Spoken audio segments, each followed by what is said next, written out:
Gold, trusted gold buyers. మీరు తాకట్టు పెట్టిన బంగారాన్ని విడిపించి ఈ రోజు ఉన్న మార్కెట్ ధరకు కొనబడను. అప్పుడే డిసైడ్ ఏమన్నా కానీ చనిపోతే ఇక్కడ చనిపోవటం, లేదంటే ఇక్కడే వీళ్ళ ముందు ఇదే బైకుల మీద తిరిగి వాళ్ళ కారు వేసుకుని, అంటే కారు అంటే కూడా మన రేంజ్ కూడా ఉండాలి. ఒట్టి కారు అంటే కొనవచ్చు, అక్కడ అప్పు చేసి ఈఎంఐ అలా కాదు. ఒక సీన్, ఇప్పుడు నేను ఆర్టిస్ట్ వస్తున్నా, కారు చూస్తేనే నా కారు ముందు, ఇప్పుడు ఎస్యూవి కారు కొనుక్కున్నా, ముందు లైన్ బొమ్మ ఉంటుంది. అసలు చిత్రమందిరు, స్టూడియో, నాగబాబు స్టూడియోకి వెళ్తే అంత దూరం చూసి రాధాకృష్ణ గారు వస్తున్నాడు అంటారు. ఇప్పుడు ఆ గుర్తింపు ఉంది ఇండస్ట్రీ మొత్తం, టీవీ ఇండస్ట్రీ. ఇలా ఆ రోజున అనుకున్న శపథం చేసుకునే సాధన చేసే నాటకాలు ఊరికే కూడా రాదండి. చాలా మంది ఆర్టిస్టులకి ఇచ్చే తోటి వాళ్ళకి నా సలహా ఏంటంటే, ఇవాళ షూటింగ్కి వెళ్ళి వాడితో 2 డైలాగులు చెప్పాలి, తిట్లు తినేస్తారు. ఏమైనా ఎందుకు వచ్చా మమ్మల్ని దెబ్బే అంటారు. అయినా సరే వాడు 3 months అలా కూర్చుంటారు కానీ రూములో కార్డ్స్ ఆడుకుంటానేమో, మళ్ళీ సాధన చేయరు. ఏదైనా సంగీతం కానివ్వండి, ఇది ఏదైనా సరే సాధన చేయండి రాదు. నేను ఎన్నో కష్టాలు పడ్డాను. నేను మోతీనగర్లో ఫంక్షన్ హాల్కి, రాళ్లపల్లి గారి దానికి, ఈవెన్ ఆటోకు లేకపోతే ఈ రహమత్ నగరు, కార్మిక నగర్ నడుచుకుంటూ పోయి రిహార్సల్ చేసి 12 నడిచి వచ్చేవాడిని. ఇక్కడ కృష్ణనగర్లో ఉన్నప్పుడు, అప్పుడు ఉన్నాను. ఇప్పుడంటే ప్రగతి నగర్ అండి, కూకట్పల్లి ప్రగతి నగర్.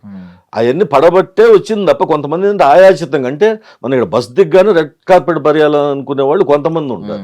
ఎలా, అది సాధ్యం కాదు కదా. నా వెనక కూడా ఎవ్వరు లేరు, నా అనేవాళ్ళు లేరు. నేను ఇప్పటికీ తెలిసిన వాళ్ళు ఇట్లాగే అంటారు కొంతమంది, ఆయన మన ఊరు పక్కన అన్నా కూడా నేను వెళ్ళలేను. ఎందుకంటే అదంతా వేరుగా. ఆర్టిస్ట్ అంటే మీరు అన్నది అదొక పిచ్చి అనుకుంటారు తప్ప, అవును ఇతరులు కూడా ఆర్టిస్ట్ ఉండుంటాడు అని అనుకోరు.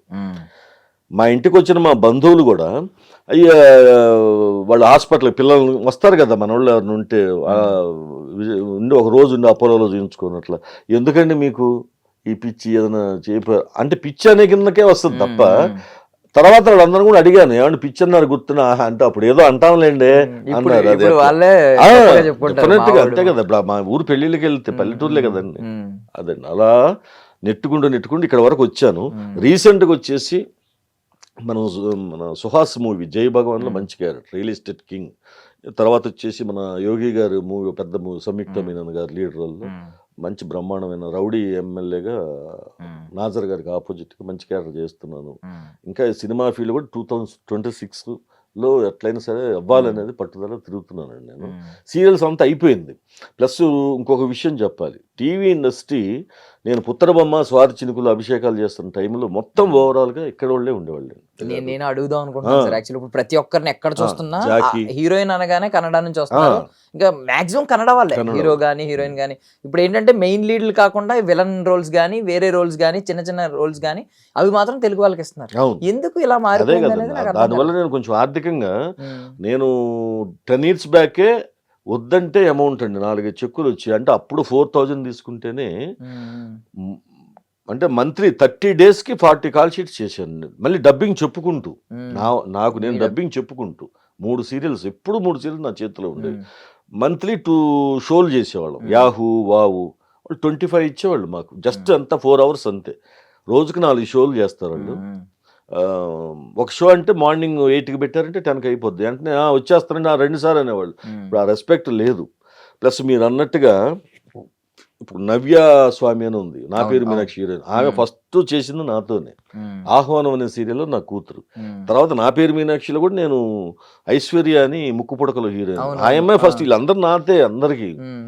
మళ్ళీ చాలా మంది ఇలా, మన బాపు గారి హీరోయిన్ దివ్యవాణి గారు, విజయ్ కుమార్ గారు ఉన్నారు కదా, లెజెండ్. ఆయన ఎవరు, చెన్నై, తండ్రి కొడుకులుగా చేసాం తలంబ్రాలు.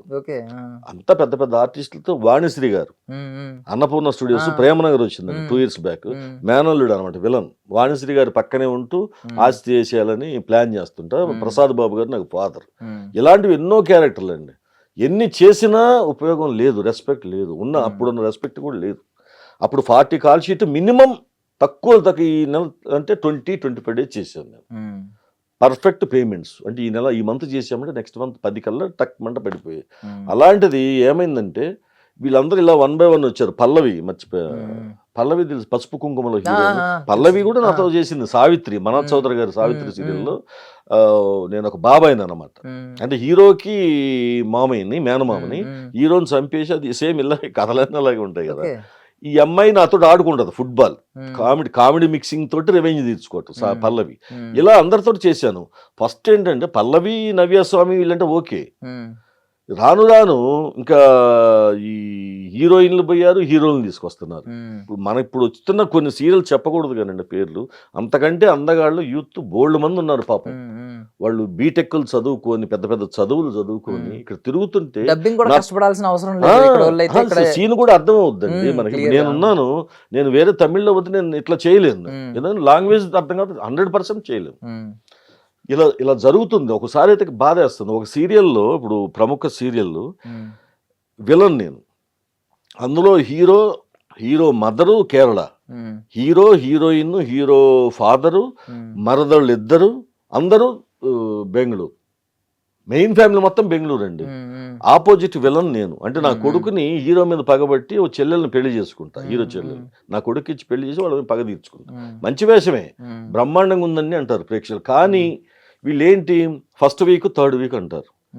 ఏది షెడ్యూల్, ఎవరైనా serial first week third week block చేస్తారు, 15 రోజులు. వాళ్ళు ఎప్పుడు పిలిస్తే అప్పుడు వెళ్ళాలి. ఇప్పుడు ప్రజెంట్ నడుస్తున్న ట్రెండ్ అనమాట. లేదంటే సెకండ్ వీక్, ఫోర్త్ వీక్. వీళ్ళు ఏం చేస్తారు, 2 డేస్లో 3 కెమెరాలు పెట్టేసి, అప్పట్లో మేము 2వ కెమెరా పెట్టారంటే అది పెద్ద న్యూస్ అయిపోయింది, అమ్మో 2వ కెమెరా తెచ్చారు అనేసి. ఇవాళ 3, 4 కెమెరాలు కూడా తీసుకొస్తున్నారు. తెచ్చే ఏంటి, నన్ను ఒకే స్టూడియోలో పెట్టి, ఇప్పుడు ఒకప్పుడు హీరో ఇంటికి వెళ్ళానండి, హీరోకి వార్నింగ్ ఇచ్చి వచ్చాను. అది నాకు 1 డే పడేది ఒక సీన్కి, మధ్యాహ్నానికి అయిపోయేది, సార్ మీరు వెళ్ళండి అనేవాళ్ళు. హీరో మా ఇంటికి వచ్చి అలా డేట్స్ ఎక్కువ పడాయి. ఇప్పుడు ఏంటంటే హీరో ఇల్లు పక్కనే, విలన్ ఇల్లు నా ఇల్లు పక్కనే, స్ట్రీట్స్ పక్కనే, నైట్లో ఇంకా వేరే డన్ ఉందంటే అది పక్కనే, అన్నీ కలిపి కొట్టేస్తున్నారు. సో 5 ఎపిసోడ్లు ఒకే రోజు కొట్టేస్తారు. ఎన్ని ఎపిసోడ్లు కానీ మ్యాక్సిమం లాగేస్తున్నారు. 2 డైరెక్టర్లు, 3 డైరెక్టర్లు ఒకే ప్రాజెక్ట్కి, 3 కెమెరా 3 ఉంటారు 3 చోట్ల. ఇలా చేస్తున్నారు. డేట్స్ ఎప్పుడు అనేది క్లారిటీ ఇవ్వట్లే. పోనీ ఫస్ట్ వీక్లో ఈ 3 రోజుల 2, 3, 4 అంటే కాదు, చెప్తామండి రాత్రికి ఇంకా స్క్రిప్ట్ రాలేదండి, ఇది అబద్ధాలు ఆడేసి మమ్మల్ని అసలు చాలా ఇబ్బందికరమైన పరిస్థితుల్లో ఉన్నాము. ఇప్పుడు తలుచుకుంటే సీనియర్లు మొత్తం ఇంట్లో ఖాళీ కూర్చున్నారండి, పెర్ఫార్మెన్స్ చేయగలిగిన వాళ్ళు. మన తెలుగు వాళ్ళు లీడ్ క్యారెక్టర్లు చేసిన వాళ్ళు చూసుకుంటే నాకు లాస్ట్ నిరుపమ గారు వరకు వచ్చినట్టుంది, అక్కడతో ఆగిపోయినట్టున్నారు తెలుగు వాళ్ళు. ఎందుకు సార్ అంటే తెలుగు వాళ్ళు ఏమన్నా కొంచెం యాటిట్యూడ్ చూపిస్తారండి, కొంచెం ఏమి లేదండి అలా అనేసి చెప్తున్నారండి, క్రియేట్ చేసి అంతకంటే ఎక్కువ చూపిస్తున్నారు. నేను ఒక ఎక్స్పీరియన్స్ చెప్పమంటారు సార్, అంటే నాకు బయట ఏం తెలీదు, మీ సీరియల్స్ గురించి అంత తెలీదు, బట్ నేను కొన్ని సెట్స్కి వెళ్ళినప్పుడు ఏంటంటే, ఇప్పుడు వేరే స్టేట్స్ నుంచి వచ్చిన వాళ్ళు ఉన్నారు, కన్నడ వాళ్ళు వీళ్ళు ఎలా అంటే వాకీ టాకీస్ లో, సార్ మేడం దిగారు, గొడుగు మేడం దిగారు, గొడుగు పడుతున్నారు, సో మేడం దిగారు, నడుస్తున్నారు, అంటే ఒక రేంజ్ ఎలివేషన్ ఇస్తున్నారు. సెకండ్ సీరియల్ నేను చూసింది ఆమెది, ఫస్ట్ సీరియల్ ఆల్రెడీ కొంచెం చిన్న సక్సెస్ వచ్చింది, సెకండ్ సీరియల్లో ఆమెకు ఆ రేంజ్ ఎలివేషన్ ఉందన్నమాట. ఇప్పుడు మన వాళ్ళని అంటే మీరు ఇప్పుడు వచ్చారు ఎంత మర్యాదగా, ఇప్పుడు నా వయసు మీ వయసులో సగం ఉంటుంది, అయినా సరే దర్శన్ గారు ఎంత ఆప్యాయంగా మాట్లాడారు, ఎక్కడ ఉంది యాటిట్యూడ్? మరి ఎందుకు ఈ మాట, ఎందుకు ఇలాంటిది తెరపైకి తీసుకొస్తున్నారు, తెలుగు వాళ్ళకి యాటిట్యూడ్ ఉంటుంది అని చెప్పి? అది అంటే యాక్చువల్ ప్రొడ్యూసర్స్ చేతిలో కూడా ఏం లేదండి. అంటే త్రూ ఈ కార్పొరేట్ సంస్థలు అయిపోయిన ఛానల్స్ అయ్యేసరికల్లా అక్కడ ఎక్కడెక్కడోళ్ళు వాళ్ళు క్రియేటివ్ హెడ్స్గా ఉంటున్నారు. ఇది ఒక ఫస్ట్ తీసుకురావడం పల్లవి అనేది అమ్మాయిని, అంటే మంచి పెర్ఫార్మర్ అని తీసుకొచ్చారు, నాకు తెలిసి పల్లవే ఫస్ట్. అలా ఒక అంటు జబ్బులాగా అయిపోయింది అనమాట, వాళ్ళనే పెట్టుకోండి అనే పరిస్థితి.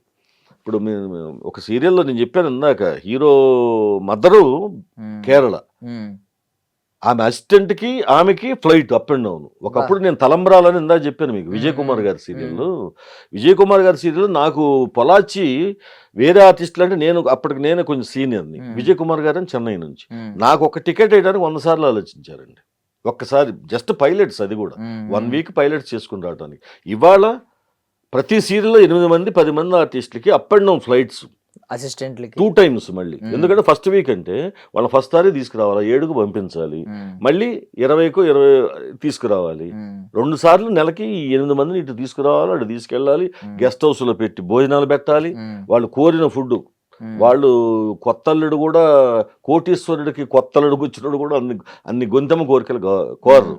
ప్లస్ ఇప్పుడు మనం అనుకోండి, నేను ఎగ్జాక్ట్ 8:39కి షూటింగ్ స్టార్ట్ అవుద్ది, 8:30 విత్ మేకప్తో ఉంటాయి. ఎనీ టైం ఏమన్నా కానీ, భారీ వర్షం పడినండి ఏదన్నా కానీ 8:30 విత్ మేకప్తో ఉంటాయి, నాకు అలవాటు అది.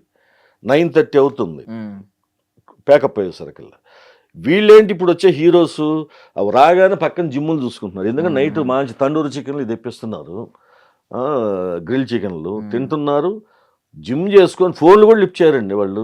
అండ్ నేను కూడా ఒకటి విన్నాను ఏంటంటే యాక్ట్రెసెస్ లో అంటే హీరోయిన్స్ అది అలుగుతున్నారు అని ఆ, చెప్పి. అలగటం అలిగితే ఏంటండి? ప్రతిమాలు తీసుకురావాల్సి వస్తుంది, అలగటం ఏంటి? ప్యాంపర్ చేయాల్సి అవును వస్తుంది. అవును నేను చెప్పిన సీరియల్లో ఆ సీరియలే కాదు, దేవతలార దీవించడం ఒకటి చేశాను. అన్ని సీరియల్స్ ఆల్మోస్ట్ ఆల్ వాళ్ళు 9:30, 10 వరకు లొకేషన్ రారు, జిమ్ములు చేసుకుని ఆరాముగా, ఏం భయం ఉండదు. షూటింగ్ ఆగిపోయిన సందర్భాలు ఎన్నో, బోల్డ్ కెమెరాలు పక్కన పెట్టుకుని కూర్చున్న అయినా కూడా వాళ్ళని అనరు. ఎందుకంటే ఛానల్లో వీళ్ళకి త్రూ ఛానల్ ఉంది కాబట్టి, వీళ్ళు ఛానల్ కింద ఇదే కాబట్టి ఏం మాట్లాడట్లేదు. సో ఈ పైపెచ్చు ఖర్చు అండి. ఇప్పుడు మనం ఇక్కడ లోకల్ ఆర్టిస్టులు అనుకోండి, ఒక పాత డొక్కు క్వాలిస్లో ఒక 6గురిని తోసేస్తారు, లొకేషన్ తీసుకెళ్తారు.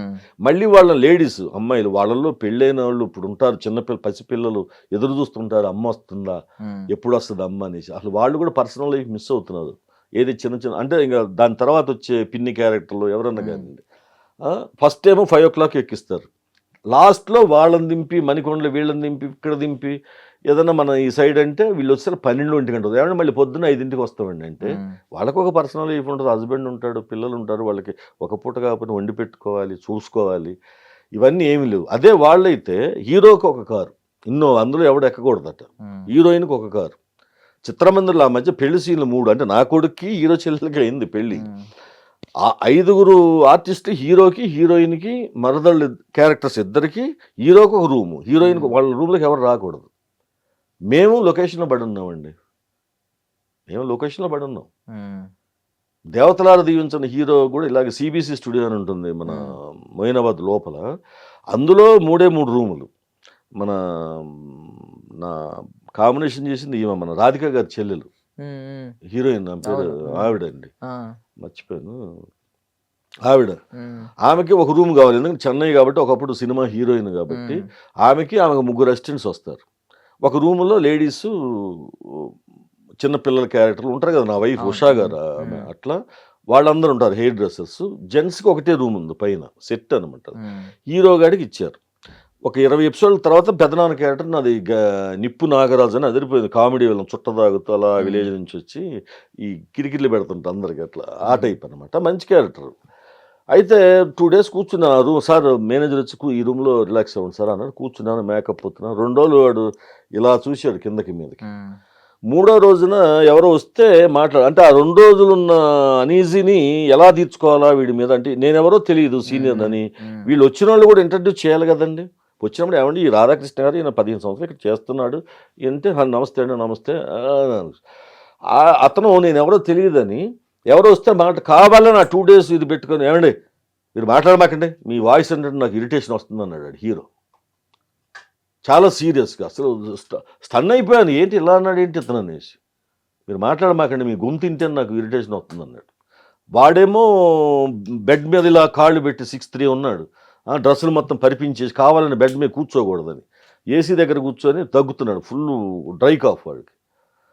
నేను ఒక సెకండ్ ఆలోచించి లేచి కుర్చీ తీసి వేసి కొట్టానండి. ఎంతవరకు మరి హీరోయిన్ కొట్టానండి. మొత్తం షూటింగ్ అయిపోయింది మొత్తం. కొట్టేసిన పోయాను ఇట్లా, కొడక ఒక్కొక్క తన్ను అన్నానంటే బెంగళూరు బోర్డర్లో పడతావు కొడక, మళ్ళీ రా నా సంగతి తెలియదు, నాకు పొలిటికల్ బ్యాక్గ్రౌండ్ అన్నీ ఉన్నాయి, ఏమనుకుంటున్నారు నకరాలు చేస్తున్నావు అబ్బే సాలే, ఏమనుకుంటున్నావు బే అనేసి తిట్టు. ఇలా అయిపోయాడు, ఇలా అయిపోయి మేనేజర్ వర్మ అనేసి ఫోన్ చేశాడు. వర్మ గారు వచ్చాడు, ఏంటి వర్మ ఇది పరిస్థితులు అన్నాడంటే తిట్టేశాడు మొత్తం అని. ఏమనుకుంటున్నావు ఆయన అంటే, ఆయన ముందు నువ్వు ఎంత ఆఫ్టర్ ఆల్, నువ్వు ఒక సీరియల్ హీరో కాగానే ఆయన తోపు అయిపోయినావు అని చెప్పి తిట్టేస్తే అప్పుడు తెలిసింది నేనేంటి. అదే ముందు చెప్తే ఆ గొడవ ఉండదు కదా, ఎవడో బేకార్గాడు వచ్చింది అనుకుంటాడు. వీళ్ళేమో ఇలా చేస్తున్నారండి, హీరోలకి పెద్దపేటేసి నెత్తిని కూర్చోబెట్టుకొని వాడు మళ్ళీ 7కి వెళ్ళిపోతాడట, 10 గంటలకు వస్తాడు ఆ హీరో. ఇప్పుడు ఈ సీరియల్ మా టీవీలో వస్తుందండి 6:30, అందులో హీరో వాడే, సార్ తెల్లగా ఉండేవాడు. కాదు అంటే నేను విన్న కంప్లైంట్ ఇంకోటి ఏంటంటే, మన వాళ్ళైతే మాత్రం వాళ్ళైతే పాపం ఓవర్ టైం అయినా చేస్తున్నారంట. విన్న కంప్లైంట్, మన వాళ్ళైతే సాయంత్రం 6 దాటి 7 దాటేసరికి అమ్మో నేను ఇంటికి వెళ్ళిపోవాలని చెప్పి వెళ్ళిపోతున్నారంట. ఈ కంప్లైంట్ ఏంటండి? లేదండి, ఇది కావాలని ఇచ్చేసింది అంతే. ఇప్పుడు ఒకళ్ళ మీద ఇప్పుడు బ్యాడ్ ఇంప్రెషన్ కలగాలంటే ఇంతే కదండి. ఇప్పుడు వాళ్ళ చేతిలో లేదండి, తీసుకునే అవకాశం లేదు ఎవరి చేతిలో, ఛానల్ వాళ్ళే సెలెక్ట్ చేస్తారు.